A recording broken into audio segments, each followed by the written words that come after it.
નમસ્કાર મિત્રો, ગુજ્જુ વાતોમાં આપ સૌનું સ્વાગત છે। આજની આપણી વાર્તાનું શીર્ષક છે ધણીની નિંદા।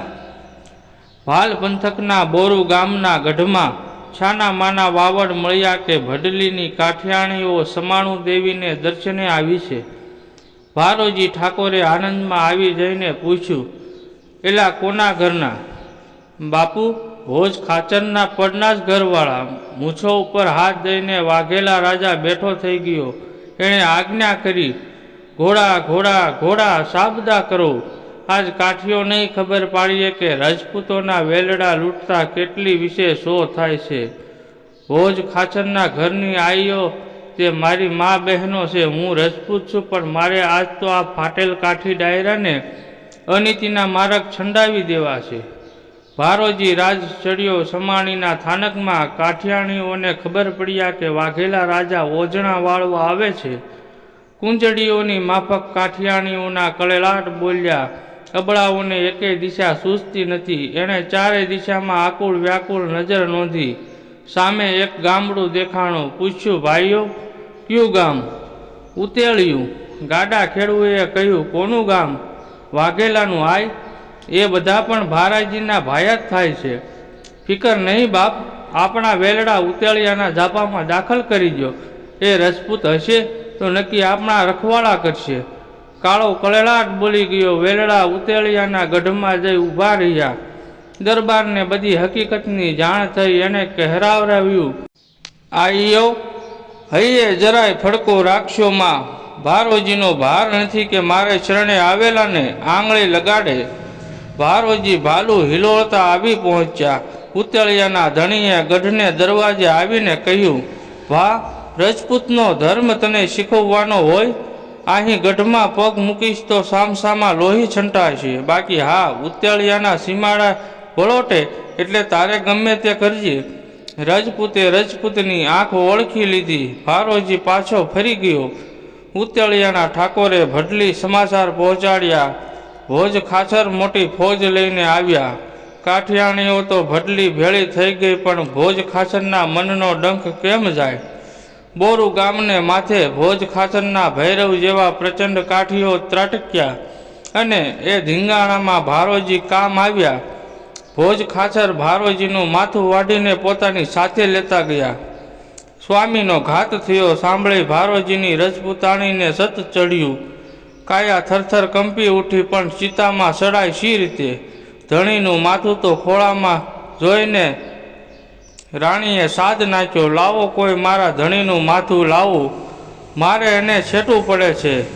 ચારણ બોલ્યો, માથું તો ભોજ ખાચર ભેળું ગયું। અમે બધાય જઈને ત્યાં મરીએ તો એ માથું નહીં કાઢે। એ ભોજ છે, કાળ મીંઢ છે। એ બાપ, મારા નામથી વિનવણી કરજે। ભોજનું હૈયું એવી વિનવણીથી નહીં પીગળે। રજપૂતાણીના તરફડાટ જોવામાં એ પાપિયાને મોજ પડશે। ચારણ, મારા વીર, તારી ચતુરાઈ શું આવે અટાણે જ ખૂટી ગઈ? માં, એક જ ઉપાય છે, બહુ હીણો ઉપાય છે। મારું સૂળ નીકળી જાય એવું પાતક મારે કરવું પડશે। ખમજો, હું લઈને જ આવું છું। એમ કહીને ચારણ ચડ્યો મોઢુકામાં। આવીને આપા ભોજને એણે સમાચાર કહેરાવ્યા કે એક ચારણ તમને બિરદાવવા આવ્યો છે। ડાયરામાં જઈને ખમ્મા ભોજલ, ખમ્મા કાઠી, ખમ્મા પ્રજરાણ એવા કઈ ખમકાર દઈને આપા ભોજના વારણા લીધા। મધુર હલકથી એણે દુહા ઉપાડી, ભોજા બંધ ભારા તણા, કાપ્યા કરમાળે પૂળા પવાડે, તે વેરાડિયા વેળાઉત। હે વેળા ખાચરના કુંવર, ભોજા તારી તલવાર વડે તે ભારાજી નામના ભારાના બંધ કાપી નાખ્યા, અને યુદ્ધરૂપી ખેતરમાં એ ભારાના યશરૂપી પૂળા તે વેરણ છેરણ કરી નાખ્યા। વાહ ગઢવા, રંગ ગઢવા, રૂડો દુહો કહ્યો। એમ સૌ કાઠીઓ દુહાને વધાવવા લાગ્યા। ચારણે બીજો દુહો કહ્યો, કરમાળની કોદાળી કરી સજડે કાઢ્યું સૂડ, જડે નહીં જડમૂળ ભારાવાળું ભોજલા। હે ભોજા રૂપી ખેડૂ, તલવારને કોદાળી રૂપે વાપરીને તે ભારાજીના વંશરૂપ સાઠીઓને મૂળમાંથી જ ખોદી નાખી। હવે તો એના મૂળિયા પણ હાથ લાગવા મુશ્કેલ થઈ પડ્યા છે। એવું વીરીશાળી કામ તે કર્યું છે। ઓહો હો બા, ગઢવે તો લાખ રૂપિયાનો દુહો કહ્યો। હા, શી એની કરામત એવી તારીફ થઈ એટલે બાયો ચડાવી ચારણે આગળ ચલાવ્યું. માથા મોઢુકા તણા ઝાડે બાંધ્યા જે વાઘેલાના વાઢીએ ભળતે ટાળ્યા ભોજલા. હે વીર ભોજા ખાચર વાઘેલાને તે માર્યો. એટલું જ નહીં પણ એના માથા તો તે મોઢુકા ગામના ઝાડની ડાળીએ લટકાવ્યા.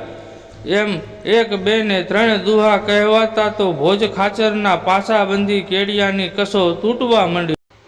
એને મોજના તોરા છૂટવા લાગ્યા. ભોજા ખાચરને લાગ્યું કે જગતમાં મારો જોટો નથી, પણ ચારણ તો જેમ જેમ દુહા કહેતો જાય છે તેમ તેમ એની પાપણો ભીંજાતી જાય છે. એના કાળજામાં ઘા પડે છે. એમ ફાટતે હૈયે એણે ભોજા ખાચરની તારીફના 20 દુહા પૂરા કર્યા. આપા ભોજે હાકલ કરી, ગઢવા મોજમાં આવે તે માગી લ્યો. બીજું કાંઈ નહીં બાપા, ભારાજીનું માથું જ માગું છું. ભારાજીનું માથું? તમે એને શું કરશો બાપ ભોજા? મારી માતાને સત ચડ્યું છે, એના ખોળામાં સ્વામીનું માથું પહોંચાડવું છે. ત્યારે તમે ભારોજીના ચારણ છો?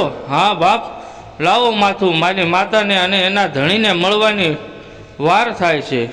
ગઢવા શિરામણ લઈને જજો, શીખ કરવી છે. આપા ભોજ, તારા ગામનું તો અન્ન પાણી પણ મારે ગોમેટ છે, અને તારી મારા માલિકના મારતલની શીખ હોય, ભડલીનું રાજ દે તોય ન લઉં. એક વચની હો તો લાવ જટ માથું. ત્યારે મારી કીર્તિ સિદ્ધ ગાય ગઢવા. રજપૂતાણીને ખાતર બાકી મારે તો રૂવાડે રૂવાડે કીડા પડજો. મેં ઉઠીને મારા ધણીને વગોવ્યો. અન્ન જળ વિનાનો ચારણ ભારોજીનું માથું લઈને ચાલી નીકળ્યો. બોરુને પાદર રજપૂતાણી ચિતા પર ચડી. વાર્તા અહીં સમાપ્ત થાય છે. મિત્રો, જો વિડીયોને પસંદ આવ્યો હોય તો વિડીયોને લાઇક, શેર અને આપણી ચેનલ ગુજ્જુ વાતોને સબસ્ક્રાઈબ કરવાનું ભૂલશો નહીં.